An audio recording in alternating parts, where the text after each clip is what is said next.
we're going to discuss the linear equation using the inverse method of the 3 by 3 matrices. So this will be our equation and this is our element. So this will be our formula. We're going to find its inverse. So first, let me read to you the element A. 4, 1, 2, 8, 7, negative 3, 1, negative 3, and 2. This will be the element A. So this is our formula. We're going to find the inverse. So first, we're going to find the first row and eliminate 4 and turn it into 1 by multiplying 1/4 to the first row. And copy the row 2 and 3. 1/4 times 4 is equal to 1. 1/4 times 8 will be 2. 1/4 times 1 will be 1/4. And 1/4 times 1 is 1/4. 1/4 times 0 is 0. And 1/4 times 0 is 0. Copy the row 1 and 3. Afterwards, we are going to answer to eliminate 1 here and turn it to 0 for the row 2. So this will be our formula. We're going to multiply negative 1 times row 1 plus 2. So negative 1 times 1 plus 1 will be 0. Then same procedure. Negative 1 times 2, negative 2 plus 7 will be 5. And negative 1 times 1/4 plus negative 3 will be negative 13/4.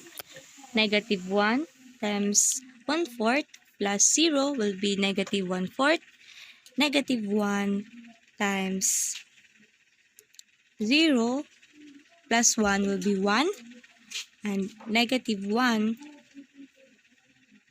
times 0 plus 0 will be 0. Since we already find the answer for row 2, we're going to find the answer for row 3. Inverse of row 3. So this is our formula.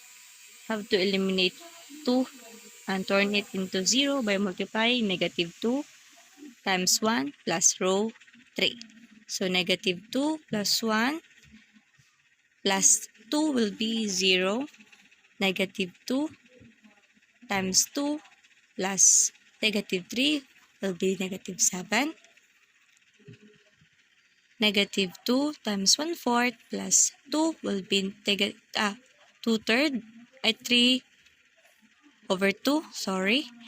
Negative 2 times 1/4 plus 0 will be negative 1/2. Negative 2 times 0 plus 0 will be 0. Negative 2 times 0 plus 1 will be 1. So that is the answer for row 3. Then we're going to find next step. We're going to proceed to row 2 by eliminating 5 and turning it into 1. So same procedure. Going to multiply 1/5 to 5 so that it will be 1. 1/1/5 times negative 13/4 will be negative 13/20. 1/5 times negative 1/4 will be negative 1/20. 1/5 times 1 will be 1/5. 1/5 times 0 will be 0. That is the answer. Copy the row 1 and row 2. Then we are going to multiply negative 2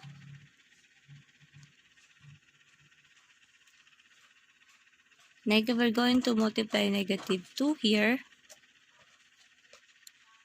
plus 1 plus row 1 to eliminate 2 and turn it into 0.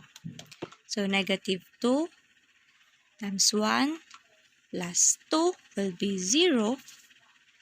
Negative 2 times 1/4 plus negative 2 times negative 13/20 plus 1/4 will be negative 31/20. Negative 2 times 1/20 plus 1/4 will be negative 7/20. Negative 2 times 1/5 plus 0 will be negative 2/5. 5, negative 2 times 0 plus 0 will be 0.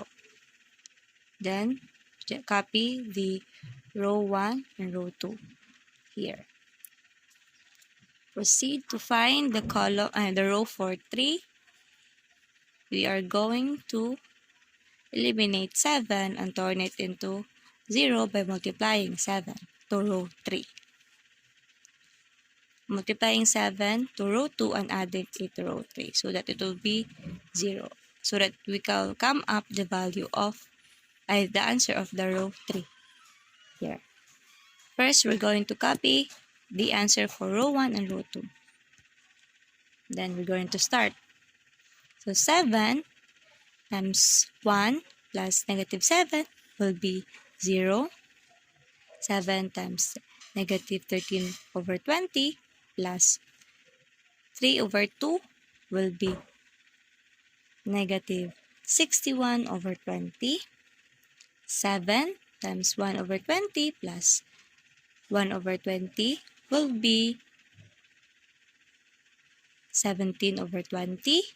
Then 7 times 1/5 plus 0 will be 7 over 5. Then 7 times 0 plus 1 will be 1. So this is the answer now. Then we are going to find the value of row 3 na. The same procedure. Here, this negative 61 over 20, we're going to turn it into 1 by multiplying it to its inverse, which is the negative 20 over 61 to row 3. And we're going to copy the row 1 and row 2 here. Then we're going to start now. So negative 20 over 61 times 0 will be 0. Negative 20 to 61 times 0 will be 0. Negative 20 over 61 times 61 over 20 will be 1.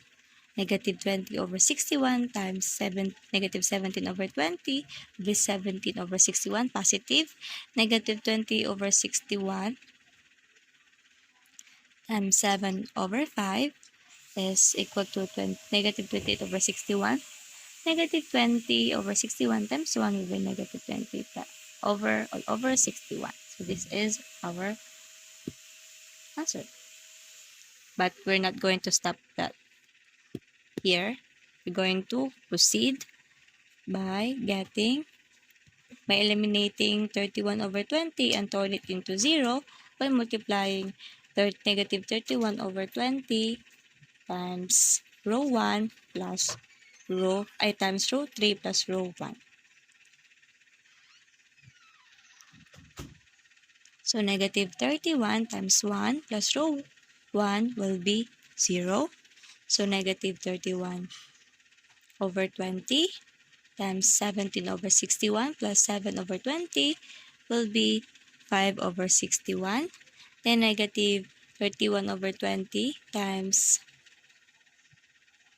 negative 28 over 61 plus negative 2 over 5 plus negative 2 over 5 because this is a row 1. Then we'll come up with the answer.